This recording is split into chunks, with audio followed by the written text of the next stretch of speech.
Hi dears, welcome to Home Queen Treats. So இன்றைக்கி நம்மளுடைய home queen treats சேனலில் எனக்கு ரொம்பவே பிடிச்ச ஒரு ரெசிபியை தான் உங்கள் கூட ஷேர் பண்ணியிருக்கேன்.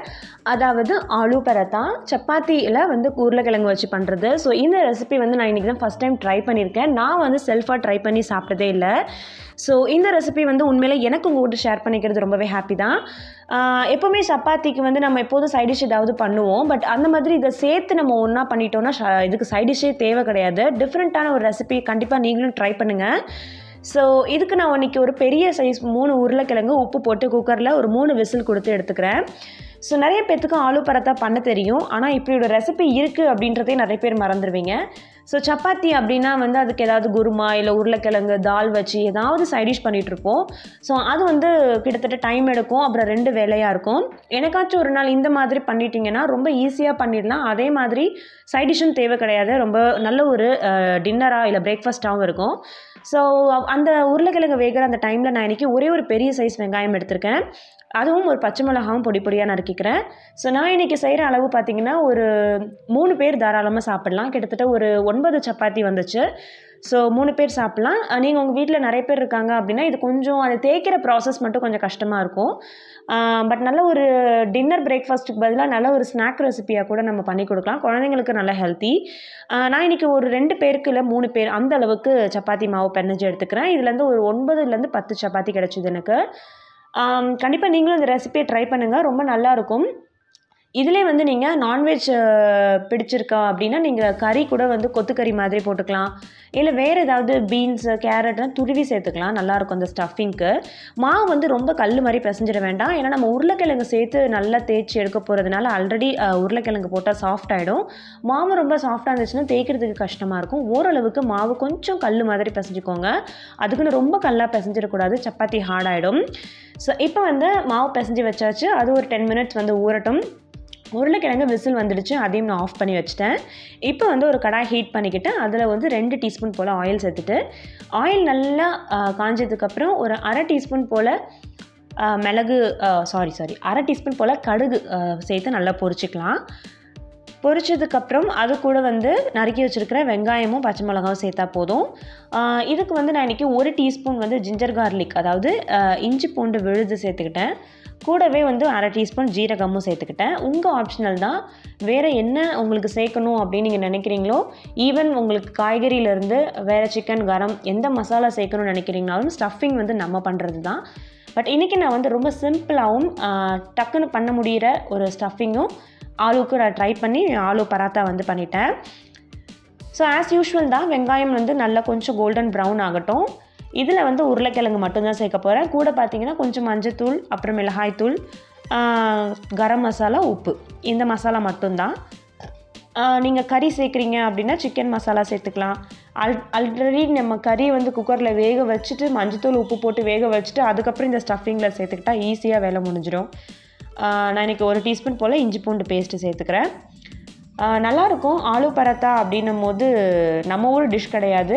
பட் சாப்பிடும்போது உண்மையிலே ரொம்ப டேஸ்ட்டாக இருக்கும். சைட் டிஷ் உண்மையிலே தேவையே இல்லை. ஈவன் கெச்சப் இருந்தால் கூட போதும். அழகாக நம்மளுடைய டின்னர் ஆர் பிரேக்ஃபாஸ்ட்டை முடிச்சிடலாம். ஸோ மஞ்சத்தூள் மசாலாவில் மிளகாய்த்தூள் கொடுத்து கரம் மசாலா கொஞ்சம் போட்டு உப்பு போட்டு நல்லாவே இதை சாட் பண்ணி நல்லா உருளைக்கிழங்கும் சேர்த்து பெரட்டி எடுத்துடலாம். முக்கியமான ஒரு விஷயம், மசாலாலாம் சேர்க்கும் போது டக்குன்னு அப்படியே அடிப்பிடிச்சு உட்காரும். ஸோ அதுக்கு ஒரு அரை கிளாஸ் தண்ணி சேர்த்துக்கிட்டோம் அப்படின்னா அந்த அடிப்பிடிக்கிறது இருக்காது. ஸோ அதனால் நான் கொஞ்சமாக தண்ணி சேர்த்துக்கிறேன். தேவைக்கான உப்பு சேர்த்துக்கிறேன். ஸோ இந்த ரெசிபி உங்களுக்கு பிடிச்சிருக்கு அப்படின்னா கீழே லைக் பட்டன் இருக்குது. வீடியோ பார்த்துக்கிட்டே இருக்கும்போது அப்படியே ஒரு கிளிக் பண்ணிடுங்க. ஸோ நீங்கள் கொடுக்குற லைக்னால எனக்கு நெக்ஸ்ட் வீடியோ போடுறதுக்கு ரொம்பவே மோட்டிவேஷனலாக இருக்கும். அண்ட் நம்ம ஹோம் குயின் ட்ரீட்ஸில் நிறைய ரெசிபீஸ் இருக்குது, ரீயூஸ் ஐடியாஸ் இருக்குது. இன்னும் எந்த மாதிரியான வீடியோஸ் உங்களுக்கு வேணும் அப்படின்றதும் நீங்கள் கமெண்ட் செக்ஷனில் கமெண்ட் பண்ணிங்கன்னா என்னால் முடிஞ்ச அளவுக்கு நான் அப்லோட் பண்ண கண்டிப்பாக முயற்சி பண்ணுறேன். ஸோ இப்போ நான் உருளைக்கிழங்கு வேக வச்சு எடுத்துட்டேன். அதையும் இந்த மாதிரி நல்லா சாட் பண்ணி தனியாக ஆற வச்சு வச்சுட்டேன். ஸோ இப்போ அந்த பராத்தா ஆலு பராத்தா பண்ணுறதுக்கான ஸ்டெப் ஸ்டார்ட் பண்ணிடலாம். ஒவ்வொருத்தவங்க ஒவ்வொரு மாதிரி பண்ணுவாங்க. நான் இந்த முறையில் தான் பண்ணுவேன். ஸோ ஒரு சில பேர் என்ன பண்ணுவாங்கன்னா சப்பாத்தி பால்ஸ் போடும்போதே அந்த பால்ஸ்க்கு உள்ளார சின்னதாக நம்ம கட்டவிரல் வச்சு ஹோல்ட் பண்ணிவிட்டு அது உள்ளார அந்த ஸ்டஃபிங்கை வச்சு ஃபுல்லாக பால் ஆக்கி அதுக்கப்புறம் தேய்ப்பாங்க. ஸோ அதுவும் நல்ல மெத்தட் தான். நான் என்னென்னா ஒரு பால் எடுத்து கொஞ்சம் ரவுண்டு சர்க்கிள் சைஸ்க்கு கொண்டு வந்துட்டு அதுக்கப்புறம் அந்த ஸ்டஃபிங்கை உள்ளே வச்சு இன்னொரு கொழுக்கட்டைக்கு உள்ள ஸ்டஃபிங் வைக்கிற மாதிரி வச்சு நான் பண்ணுவேன். ஒரு சப்பாத்தி பண்ணும்போது மட்டும் நான் எப்படி பண்ணுறனோ அதே மோட்லேயே காமிச்சிருக்கேன். நான் வந்து ஃபாஸ்ட் மோடில் காமிக்கல. ஸோ அதுக்கப்புறம் பண்ணுறது எல்லாமே ஃபாஸ்ட் மோடில் இருக்கும். இதில் வந்து நல்லா சாஃப்டாக கிடைக்கணும் அப்படின்னா சப்பாத்திக்கு நான் ஒரு டிப்ஸ் சொல்கிறேன்.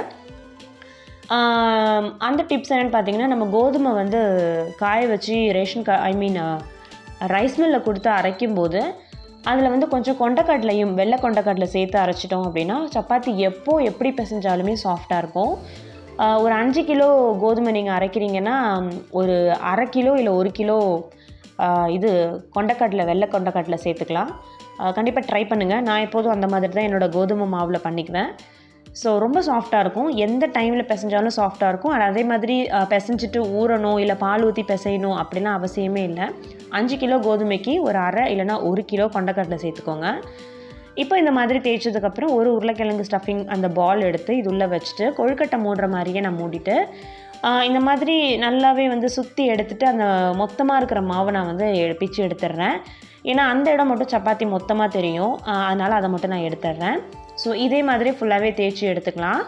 இந்த ரெசிபிக்கு இந்த ப்ராசஸ் மட்டும்தான் கொஞ்சம் உங்களுக்கு கஷ்டமாக தெரியும். பட் நம்ம சப்பாத்தி தேய்ச்சி அதை சுட்டி எடுத்து அதுக்கப்புறம் சைட் டிஷ் பண்ணணும் அப்படின்னு நினைக்கும் போது அதுக்கான டைம் வந்து இது ஈக்குவல் பண்ணிவிடும். ஏன்னா இதுக்கு நம்ம சைட் டிஷ் பண்ண போகிறதில்ல.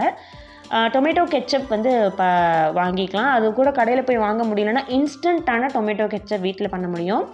ஸோ அது என்னோடய 2-3 வீடியோஸில் நான் போட்டிருக்கேன். கண்டிப்பாக அதுக்கான லிங்க் வந்து நான் டிஸ்கிரிப்ஷனில் கொடுக்குறேன். அப்படி இல்லைனா இன்ஸ்டண்ட்டாக நீங்கள் பண்ணணும் அப்படின்னா எப்படி அப்படின்ற அந்த ரெசிபியை நான் ஓரலாக சொல்லிடுறேன். டக்குன்னு வந்து டொமேட்டோ கெச்சப் பண்ணணும் அப்படின்னா ஒரு குக்கர் எடுத்துக்கோங்க. அதில் ஒரு 3 தக்காளி 2 பச்சை மிளகாய் 2 காஞ்ச மிளகாய் போட்டு நல்லா விசில் கொடுத்து வேக வச்சு எடுத்துட்டு தக்காளியுடைய தோலை மட்டும் உரிச்சிட்டு அப்படியே மிக்ஸி ஜாரில் போட்டுட்டு ஒரு 2 டீஸ்பூன் சுகரு 1 டீஸ்பூன் சால்ட் இதை மட்டும் போட்டு ஓட்டி எடுத்துட்டிங்க அப்படின்னா இன்ஸ்டண்ட்டான டொமேட்டோ கெச்சப் ரெடி. இன்னும் உங்களுக்கு கெட்டியாக வேணும்னு நினச்சிங்கன்னா வானலில் போட்டு நல்லா கொஞ்சம் சுருளை வச்சிங்கன்னா சாஸ் கெட்டியாகிடும். இந்த மாதிரி பண்ணிங்கன்னா உங்களுக்கு கெச்சப் வந்து ரெடி ஆகிடும் இன்ஸ்டண்ட்டாக பண்ணுறது. ஸோ இதே மாதிரி நான் எல்லா பால்ஸையுமே உள்ளே வச்சு ஸ்டஃப் பண்ணி தேய்ச்சி எடுத்துட்டேன். அண்ட் தோசைக்கல்லில் போடும்போது ஒரு இம்பார்ட்டன்ட் டிப்ஸ் இருக்குது. அது என்ன அப்படின்னா கல் வந்து நல்லா ஹீட் ஆனதுக்கப்புறம் எண்ணெய் தடவிட்டு சப்பாத்தி போடுறோம் அப்படின்னா நார்மல் சப்பாத்தியாக இருக்கட்டும் இல்லை ஆலு சப்பாத்தியாக இருக்கட்டும் ஒன்ஸ் நம்ம போட்ட உடனே அடுத்தடுத்து டக்குன்னு திருப்பிக்கிட்டே இருக்கணும். வேகணும் அப்படின்னு டைம் கொடுத்தீங்கன்னா சப்பாத்தி ரொம்ப ஹார்டாகிடும். ஸோ போடுறீங்கன்னா ஒரு 2 செகண்டுக்கு ஒன்ஸ் திருப்பிக்கிட்டே இருந்தால் மட்டும்தான் சப்பாத்தி ரொம்ப சாஃப்ட் அதே சமயம் நல்லா வெந்து வரும். ஸோ நான் உங்களுக்கு காட்டுறேன் பாருங்கள். இந்த மாதிரி டக்குன்னு திருப்பி போட்டுக்கிட்டே இருக்கணும். அப்போ தான் அதோடைய சாஃப்ட்னஸ் உங்களுக்கு வந்து நல்லாவே கிடைக்கும். ஸோ என்னுடைய dinner recipe aloo paratha ready ஆகிடுச்சு. இந்த ரெசிபியை உங்கள் கூட ஷேர் பண்ணிக்கிட்டது எனக்கு ரொம்பவே சந்தோஷம். வீடியோ பிடிச்சி நீங்களும் லைக் பண்ணலைன்னா மறக்காமல் லைக் பண்ணிக்கோங்க. நம்ம ஹோம் குயின் ட்ரீட்ஸ்க்கு நிறைய புது சப்ஸ்கிரைபர்ஸ் வரீங்க. Thank you so much. நீங்கள் இன்னும் என்னோட சேனல் சப்ஸ்கிரைப் பண்ணாமல் இருக்கீங்கன்னா மறக்காமல் பண்ணிவிடுங்க. நான் போடக்கூடிய வீடியோஸ் எல்லாமே கண்டிப்பாக யூஸ்ஃபுல்லானதாக மட்டும்தான் இருக்கும். உங்களுக்கு நல்ல ஒரு டைம் பாஸ் ஆகும். நல்ல இம்பார்ட்டன்ட் விஷயம் நீங்கள் கற்றுக்கவும் முடியும். இந்த வீடியோ பார்த்ததுக்கு நன்றி. தேங்க்யூ ஸோ மச் ஃபார் வாட்சிங் திஸ் வீடியோ. வேறு ஒரு நல்ல கண்டென்ட்டோட நெக்ஸ்ட் நான் உங்களை மீட் பண்ணுறேன். மறக்காமல் கமெண்ட் செக்ஷனில் வீடியோ எப்படி இருந்துச்சு அப்படின்னு கமெண்ட் பண்ணுங்கள். அந்த கமெண்ட்ஸ் எல்லாம் பார்க்கும்போது எனக்கு நெக்ஸ்ட் வீடியோ போடுறதுக்கு மோட்டிவேஷனலாக இருக்கும். இந்த வீடியோ பார்த்ததுக்கு நன்றி. தேங்க்யூ ஸோ மச் ஃபார் வாட்சிங் திஸ் வீடியோ.